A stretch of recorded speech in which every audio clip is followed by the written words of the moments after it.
Dator urtean jokatuko da Euskal Herriko txapelketa nagusia. Aurrekoetara iritsita, horrengoan, helburua finalean sartzea izango duzu, ala zein duzu helburu?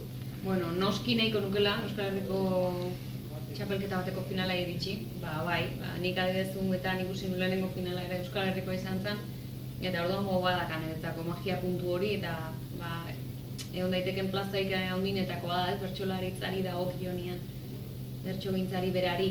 Orduan, helburu bezala, oraindik ganen naiz hasi helburuak aukeratzen, eta ez dakit helburu bezala hori jarriko dute. Nahiko nukena, ez daukat dudarik, oso guztak atoteko nuke final hortan.